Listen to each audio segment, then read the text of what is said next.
First ever factory outlet Mukunda jewelleries Kukatpally, Khammam, Kothapet, Somajiguda, Hanamkonda and Suchitra. Mukunda jewellers సమర్పించు Sri Rama Navami special episode కి స్వాగతం.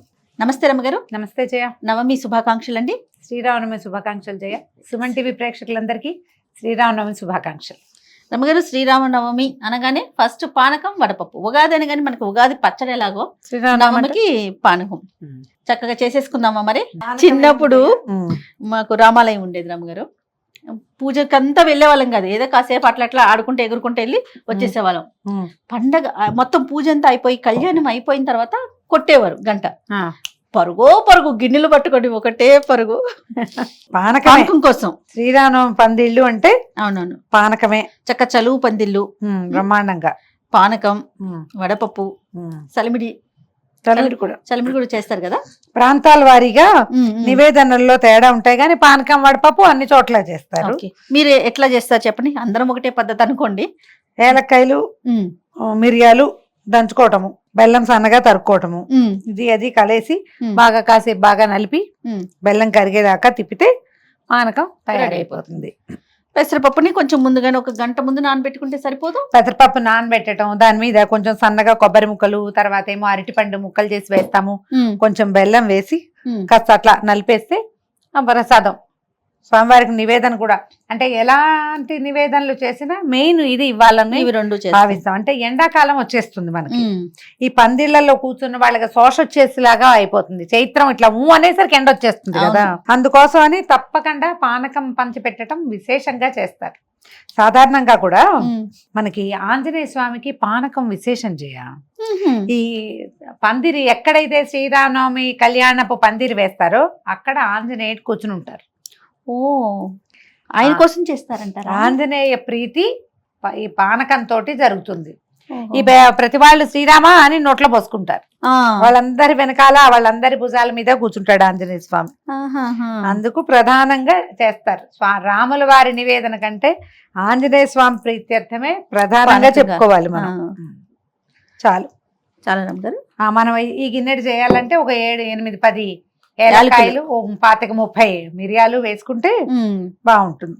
కొంచెం అంటే మరి మిక్సీలో వేసేసి ఎక్కర్లా, మనం చిన్న మోటార్ ఇట్లా ఏదైనా చిన్న రాయి ఉంటుందిగా దాంట్లో వేసేసి ఒక్క మాట నలిపేస్తే దీనికి ఏంటంటే ఏలక పొడికి ఒక చిటికెడు పంచదార వేస్తే మెత్తగా అవి మిగిలిపోకుండా తొక్కలతో సహా వేసుకునే ఛాయిస్ ఉంటే వేసుకోండి. నా సిద్ధాంతం, ప్రసాదంతో ఏలక్కాయ వేస్తే దీన్ని నవిలి మిమ్మేయకూడదు. ప్రసాదంలో ఉన్న ప్రతి పదార్థము లోపలికి వెళ్ళిపోవాలి. అందరూ ఇది మింగలేరు, నమలేరు, తినలేరు, ఉయ్యాల్సిందే కదా. అందుకని పెట్టుకోవద్దు, ఒలిచేసుకోండి. అప్పుడు రద్దు లేకుండా ఉంటుంది. చాలా పని చేసేటప్పుడు చేయలేకపోతాం. కొద్దిగా అయితే చేసుకోవచ్చు మనం. ఇప్పుడు మనం నవమి అనగానే, శ్రీరామ నవమి అనగానే పానకం, వడపప్పు, చలిబిడి ఇవి కాకుండా ఇంకేమన్నా చేస్తారా? ఏమైనా పెళ్లి కదా, వివాహం కదా, స్వామివారి కళ్యాణం, మనం దద్దోజనం చేసుకోవచ్చు, చక్కెర పొంగల్ చేసుకోవచ్చు, పులిహార చేసుకోవచ్చు, గారెలు, బూర్లు, అప్పాలు, అరిసెలు, పెళ్లి వంటలన్నీ అన్ని చేసుకోవచ్చు. ఓకే, మీరేం చేస్తారు అమ్మగారు? నేను సాధారణంగా పాయసం, పులిహార చేస్తాను జయ. ఎందుకంటే ఉగాదికి రకరకాలు చేస్తుంటావా, వారం తిరిగేసరికి వచ్చేస్తుంది. అవునవును. అందుకని అయితే మేము ఎక్కువగా సీతా కళ్యాణం చేయడానికి పాఠశాలకి వెళ్ళిపోతున్నాం, నేర్ పాఠశాలకి. అక్కడ ఏవో బూర్లు, పులిహోర, పాయసము చేస్తాం. నేను లడ్లు పట్టుకెళ్తా ఖచ్చితంగా. పెళ్లి ఏమిటో నాకు పెళ్లి అనగానే లడ్డు లేకపోతే బూందీ లడ్డు చేస్తారా? తెప్పిస్తాను, చేస్తాము, ఏదైనా చేస్తాను ఒకటి ఖచ్చితంగా. లడ్లు పట్టుకెళ్తా ప్రతిసారి. కొన్ని మిరియాలు ఏదో నేను 8-10 మిరియాలు ఘాటు కోసమేనండి, అంతేనా? మిరియాలు ఘాటు, బెల్లంలో ఉండే రకరకాల వృక్ష కొన్ని గుణాలను అది పోగొడుతుంది. ఇప్పుడు మిరియాల్లో ఎక్కువగా వేడి ఉంటుంది, దాన్ని బెల్లం చల్లబరుస్తుంది. బెల్లంలో కొంచెం పైత్యం చేసే లక్షణాలు ఉంటాయి, దాన్ని మిరియాలు సరి చేస్తాయి. రెండు ఒకదానికొకటి, ఇవి ఒకదానికొకటి. ఏలకులు సుగంధాని కోసం, ఏలకల వల్లే సుగంధం వస్తుంది. మిరియాలతో సుగంధం రాదు, ఘాటు వస్తుంది, అందుకు మిరియాలు వేసుకుంటాం. నేను 1-2 చోట్ల గమనించాను, సొంటి పొడి కూడా వేశారు. చిన్నది సొంటి వేస్తారు, మేము ఈ హ్యాబిట్. కానీ మనం మాత్రం మిరియాలు, ఏలక్కాయలు వేసుకుంటాము.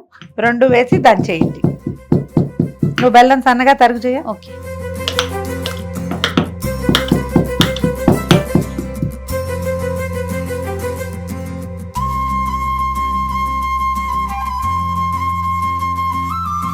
చూడండి అమ్మగారు, ఇంకొంచెం చేయనా? కొద్దిగా అందాజుగా చేసే పనే. మీరు ఇంత గిన్నెడే చేయాలన్న నియమం లేదండి.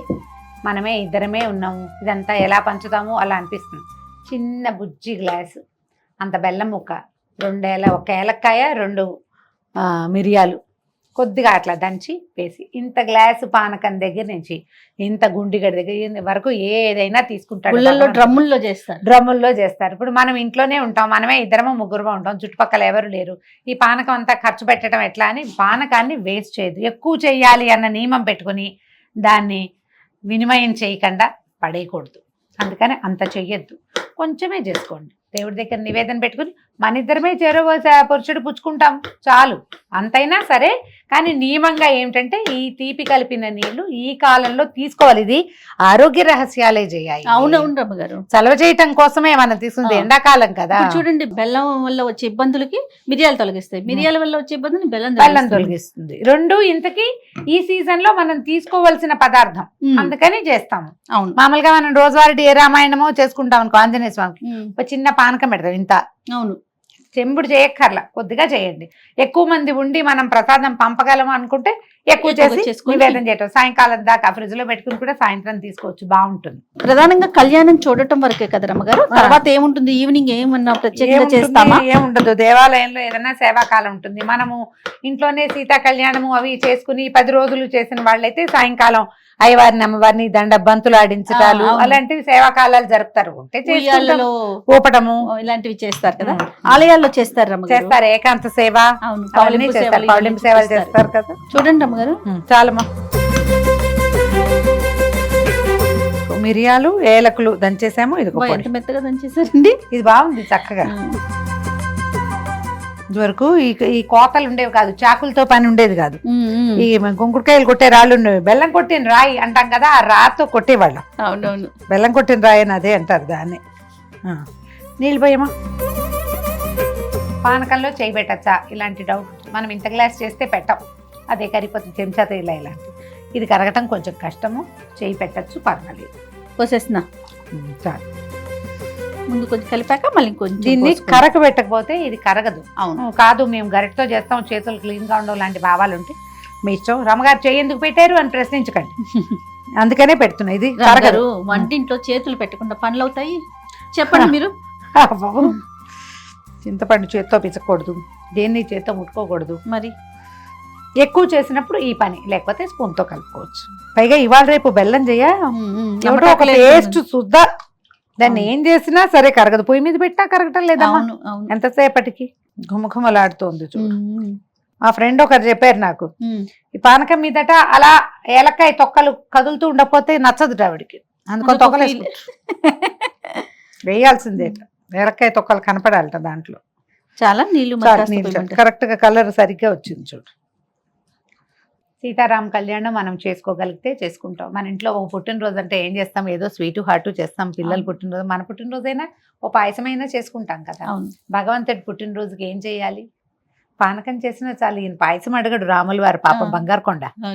సింపుల్ గా పానకం చేయి, కాస్త వడపప్పు చేయి, ప్రార్థించు నన్ను అని చెప్తాడు. ఒట్టిగా రామాచాలు ఇంత పెద్ద స్తోత్రం చదువుకుని, రామాయణం చదువుకుని, మహాభారతం చదువుకుని, గందరగోళం అవన్నీ చేయగలిగితే ఎంతైనా చేయొచ్చు. మనం ఏమీ చేయలేకపోతే ఒట్టి శ్రీరామ రామ రామేతి రమే రామే మనోరమే సహస్రనామ తత్తుల్యం రామనామ వరానని ఆ ఒక్క శ్లోకమైనా సరే నెంబర్ ఆఫ్ టైమ్స్ చేయండి.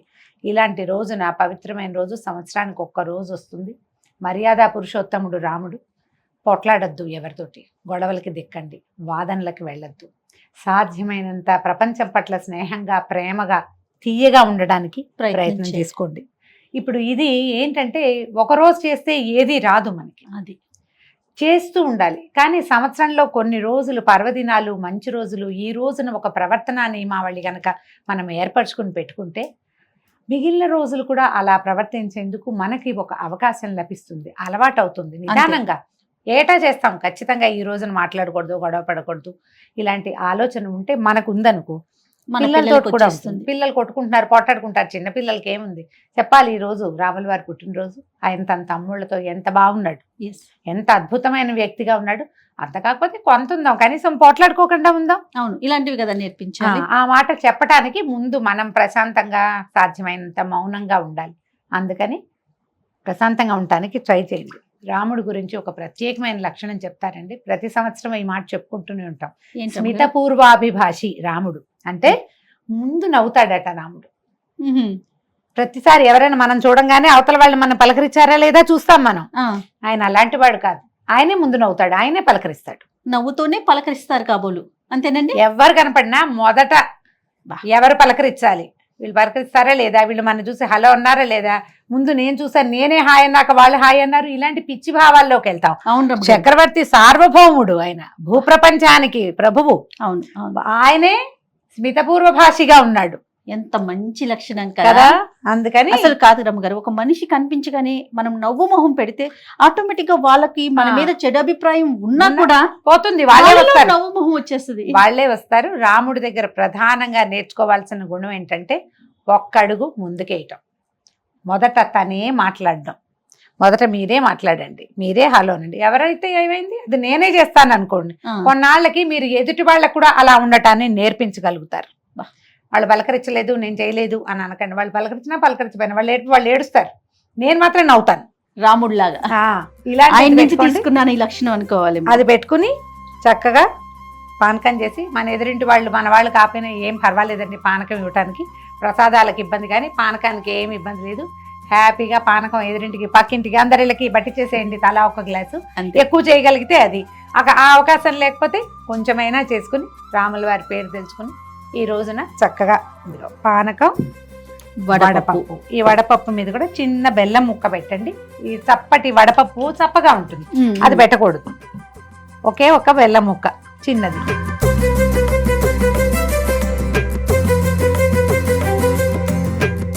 ఓ 2 అరటిపళ్ళు, ఒక కొబ్బరికాయ కొట్టి శ్రీరామనవమిని సుసంపన్నం చేసుకోండి. తప్పకుండా రమ్మగారు. ప్రేక్షకులందరికీ మరొకసారి శ్రీరామనవమి శుభాకాంక్షలు.